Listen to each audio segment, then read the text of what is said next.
and go back. Go back to Word. Okay, here's my publish output. Sims is the command we use to create a symbolic variable. So I have a whole bunch. R1, R2, R3, R4, R5, all the different currents. Battery voltage, IT is total current. We'll take a look and see what A is in just a second. You will see that it implements the equations for the Wheatstone bridge in just a second. This is just a symbolic vector I'm creating out of the individual elements, out of I1, I2, and so forth. This is a symbolic vector for that contains the voltages. Okay, let's go ahead and do, before I do that, I want to pop over to the help. There we go. Now, Sims is a shortcut for creating symbolic variables. There we go. You can also do this. This is the way to do it with a function. Sim variable name creates the symbolic variable. Notice you got to do something like, oops, I got too much. You got to call it like this, that if you say x equals sim apostrophe x apostrophe, that's how you have to call it if you use the function version. You can, and here's, well, anyway, this is the simplest one. The one I've highlighted is the simplest. Or this is a shortcut for doing the same thing. This is the command notation, by the way. You might hear that floating about. Sometimes you'll issue things by issuing a command. This is a command. This one, on the other hand, is a function. So if it's got the parentheses and closing stuff, it's a function. If it doesn't, if it's like Sims, if it's like this, it's a command. I'm just going to cut and paste this code over into Matlab. And why isn't it? Oops. It doesn't like it. Okay, let's do this. Can I paste it okay? Yeah, there, it's pasting okay. So it creates all these symbolic variables. You see them all. A is a 5 by 5 matrix. We'll see what A is in just a second. Current is a 5 rows, 1 column. Voltage is also 5 V. 5 rows, 1 column vectors. The rest are just 1 by 1s. Okay, so I've made my vectors. Let's see what A is, and let's see what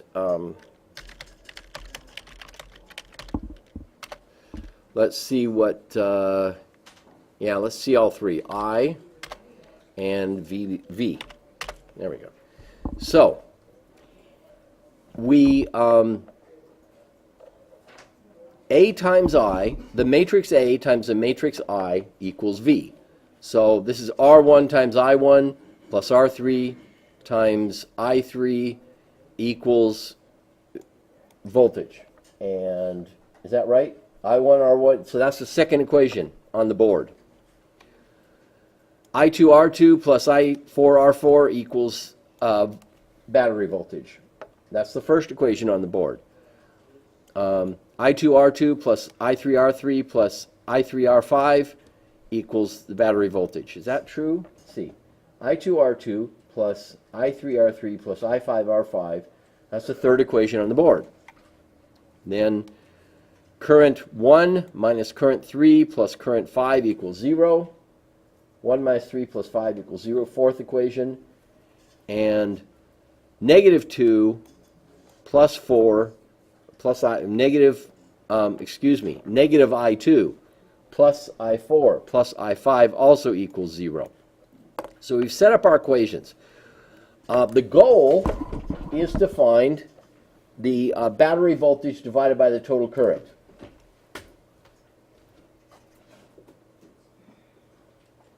And that's, we're going to get the effective resistance of this Wheatstone bridge. We're going to get a formula for it, not just a number. I'll show you how to get numbers when we get to the end of this.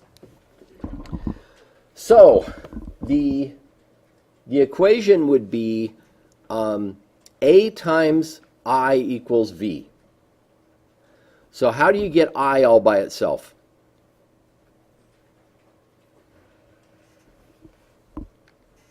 So if A times I, and A star I equals voltage. So that's our vector equation.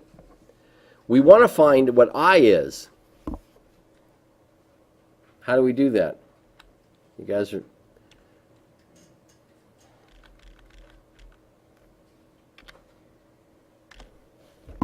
If we're multiplying from the right, we got to divide from the right. Okay.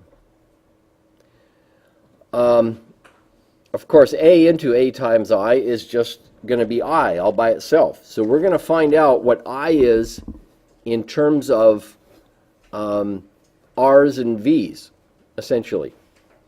So let's run that. There we go. Let's see. Let's try simplifying this. This is several. You'll notice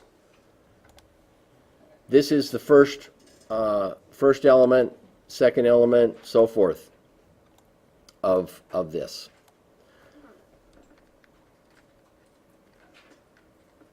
So we can get, now, let's see, let's do I of, let me show you. This is the first element of that vector, the current vector.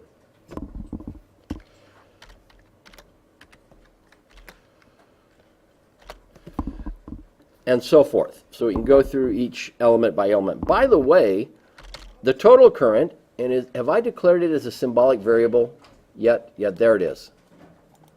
The total current is just going to be I1 plus I2. And it doesn't like it because I haven't defined I1 and I2 yet. Okay. It has, what happened was I wanted to set I1 and I2 equal to this and the first two elements in the vector I, and it overwrote. MATLAB, when I executed this statement, it overwrote what I had before, so it doesn't know what I2 and I1 and I2 are. In fact, let's go ahead and type that. I1 is just equal to I1. It's equal to itself. We'd either have to define it, well, might as well, let's just do it, equals the vector of the first element of the vector. Now I1 is something. I2 equals the second element of the vector. Now it's equal to something. Now I can go IT equals I1 plus I2. So now we've got this. Now we've got an expression in terms of all the R's and VB's for IT, and R effective equals.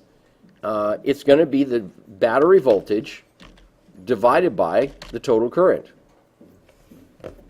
and now that'll give us our expression for the effective resistance of that network, of the Wheatstone Bridge network.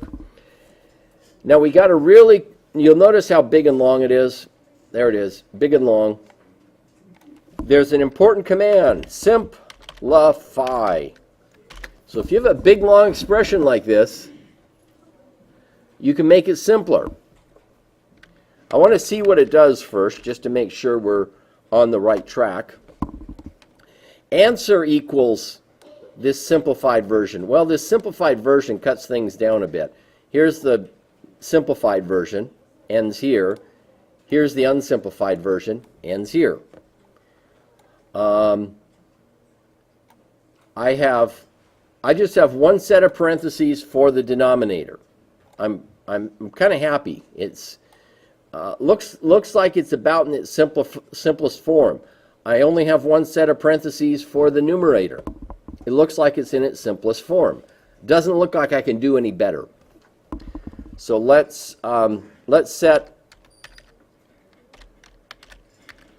Since I'm happy with my answer, I'm just going to set the effective resistance equal to that answer.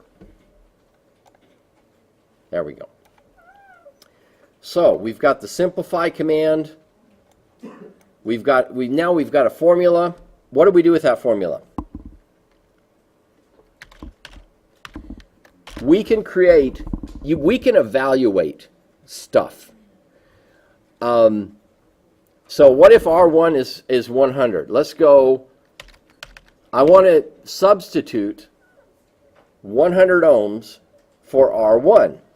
So subs. I want real numbers this time. I don't just want, I don't merely want the,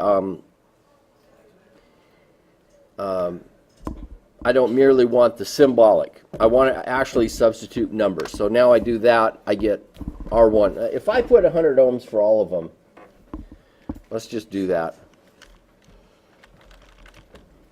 All of a sudden we're going to get something simpler.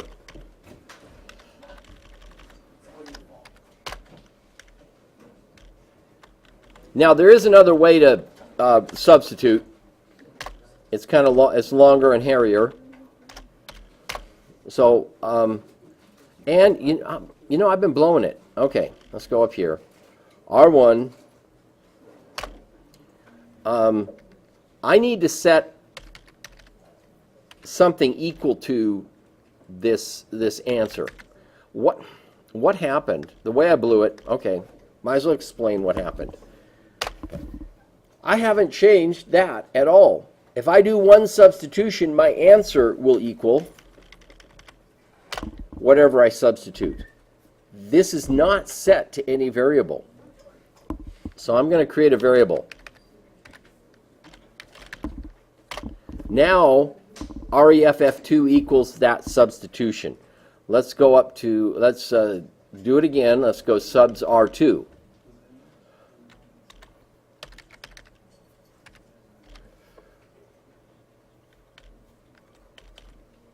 And we're going to do it with 2. We're not going to, this is the second version of the effective resistance, doing all the substitutions.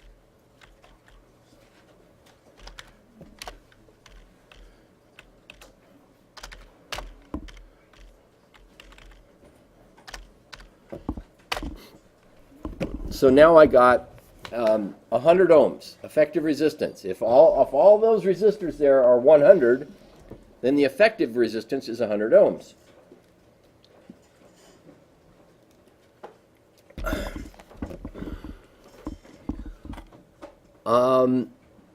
The original equation was A times I equals VB. So let's go I1A. Second version of I1. Let's see what I1 is first of all. There it is. We can do all those substitutions for battery voltage and anyway, we can do similar substitutions, find out what current 1 is. Actually, current 1, and I'm not going to, it's going to be kind of hard to tell. Okay, you've seen how to substitute. I'll let you go the rest of the way if you want to keep going with this problem. But you can get you can go from here, keep getting all the voltage drops and things like that of this particular circuit. Subs, important command. Simplify, important command. There's a lot more. I wanted to give you the headlines today. I didn't want to tell you everything. I don't want to solve the entire problem. I wanted to show you how this symbolic stuff works. And let's go to the help system. I wanted to show you that. There's a lot more. Okay, here's a symbolic math toolbox. Getting started. You'll see a lot of different things. You can display things. You can do here's the declaration of things, examples and how to. So you can create your symbolic variables and do various things with it. There we go. So the help system keeps you going through the functions, and it keeps you going through all the things. There's a lot to it, obviously. There's one more thing you can do. I want to close that down. Okay. Don't save the changes. There's something called MuPad. And at first people like this because it seems easier. A divided by B. I hit it. There we go. It gives me my fraction. And I can put C. So I can set another variable. So anyway, I watch out for this. There's two different kinds of sets. And I need my command window for this. There we go, command bar. There it is. That's what I'm looking for. The command bar. There's two kinds of sets. This is assignment. This is test. There's two different kinds of equals. So there's value A is assigned equal to value B, or it tests to see if they're equal to each other. And then we got other things. How many digits of accuracy do you want? Things like that, all over this thing. This is about as far as I'm gonna go in MuPad. It's available. I just wanted to make you aware of its existence. MathCAD works a lot like this. We're going to dive into MathCAD next week. So, Sims and Sub in the Matlab. No, I don't want to save it. Most people, once they get used to this command line stuff, stick with it. Because the fancy graphics are cool, but they're harder to work with. So once you get used to this, command line and MATLAB and stuff like that, people tend to gravitate toward it. They tend to like it. It's kind of like the metric system. Once you get used to the metric system, you go, yeah, it's a lot better than our English system. So once you get used to entering equations like this, then you tend to stick with it. Okay, that's all I wanted to say today. Any questions?